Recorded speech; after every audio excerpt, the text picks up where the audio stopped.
तो आज हम पढ़ने वाले हैं टी फीडर प्रोटेक्शन, जो डायरेक्शनल टाइम ग्रेडेड होने वाला है।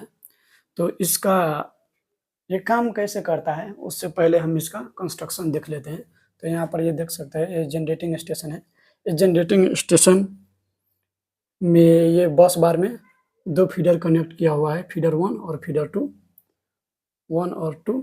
अब यहाँ सर्किट ब्रेकर ए और बी फीडर 1 में कनेक्ट किया हुआ है और सर्किट ब्रेकर सी और डी फीडर 2 में कनेक्ट किया हुआ है। और हम लोग टी फीडर पढ़ रहे हैं, इसलिए यहाँ पर टी शेप यहाँ बना हुआ है।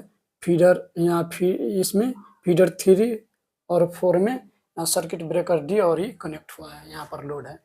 तो देखिए अब यहाँ पर हम इसमें डायरेक्शनल और नॉन डायरेक्शनल रिले यूज करते हैं एरर डिटेक्ट करने के लिए।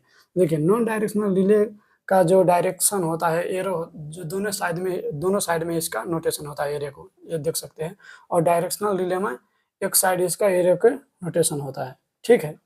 यहाँ पर देख सकते हैं, ये है जो नॉन डायरेक्शनल रिले 1 और रिले 4 है जो नॉन डायरेक्शनल रिले है, और रिले 2 और रिले 3, 5 और 6 है जो डायरेक्शनल रिले है। तो ये अब काम कैसे करता है, तो देखिए यहाँ पर सपोज कीजिए कि पी पॉइंट पे फॉल्ट हो गया, ठीक है।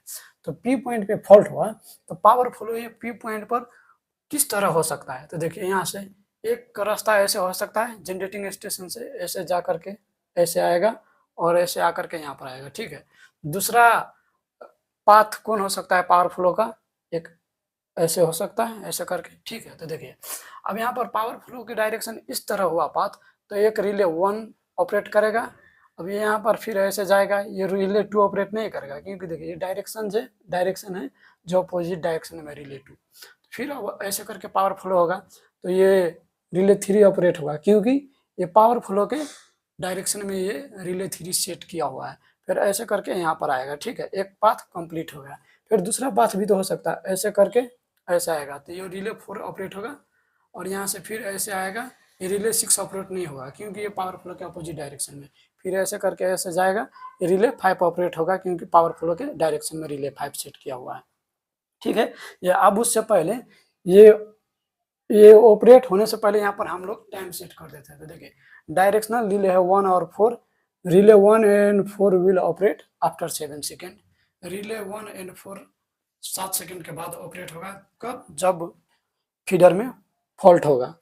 यहाँ रिले 2 और 3 will operate after 5 second, relay 2 और 3 will operate after 5 second, relay 5 and 6 will operate after 3 second. तो देखिए सपोज अब इसमें रिले कौन पहले ऑपरेट होगा, तो जो सबसे कम टाइम में सेट किए है वो रिले ऑपरेट होगा, प्लस में फॉल्ट के नज़दीक में कौन रिले है वो रिले ऑपरेट होगा। तो देखिए सपोज किया कि ये यहाँ पर फॉल्ट हुआ तो पावर फ्लो के डायरेक्शन ऐसे हुआ, तो यहाँ रिले 1 ऑपरेट हुआ, उसके बाद रिले 3 ऑपरेट हुआ, उसके बाद यहाँ पर आया 1 और 3 रिले ऑपरेट हुआ, ठीक है। फिर अब 1 और 3 में कौन रिले ऑपरेट होगा पहले, तो देखिए रिले 3 के हम कितना में सेट किए हुए हैं, 5 सेकेंड में, ठीक है। तो 5 सेकेंड में तो पहले ये होगा, उससे भी पहले यहाँ पर ये पाथ भी हम देख लेते हैं। तो ये पाथ ऐसे करके आया, यहाँ पर आया तो ये रिले 5 ऑपरेट हुआ। तो रिले 5 जो है जो कितना टाइम में सेट किया है, 3 सेकेंड में, प्लस में ये नज़दीक में भी है, यहाँ फॉल्ट के नज़दीक में है, तो पहले रिले 5 ऑपरेट होगा, ठीक है। पहले रिले 5 ऑपरेट होगा। ऑपरेट होने के बाद सर्किट ब्रेकर के कमांड देगा और सर्किट ब्रेकर ट्रिप होगा और हम लोग फीडर के प्रोटेक्शन कर सकते हैं इस तरह से। सपोज कीजिए बाय द वे अगर रिले 5 ऑपरेट नहीं फेल हो गया उस कंडीशन में, फिर उसके बाद रिले 1, 3, 5 भी ऑपरेट हो रहा है, तो अब उसके बाद कौन रिले, उसके बाद ये रिले 3 ऑपरेट होगा, कितना सेकेंड के बाद, रिले 5 सेकेंड पे किए हैं, 3 सेकेंड के बाद रिले 5 ऑपरेट हुआ, ये बाय द वे फेल हो गया तो उसके 32 सेकेंड के बाद ये रिले 5 ऑपरेट होगा, ठीक है। बाय द वे रिले 5 भी फेल हो गया, ऑपरेट नहीं हुआ, तो उस कंडीशन में रिले 1 एंड 4 सेम टाइम पे ऑपरेट होगा और सर्किट के ट्रिप कर देगा। इस तरह हम लोग टी फीडर के प्रोटेक्शन कर सकते हैं। Thank you. वीडियो अच्छा लगा तो सब्सक्राइब कर दीजिए प्लीज़।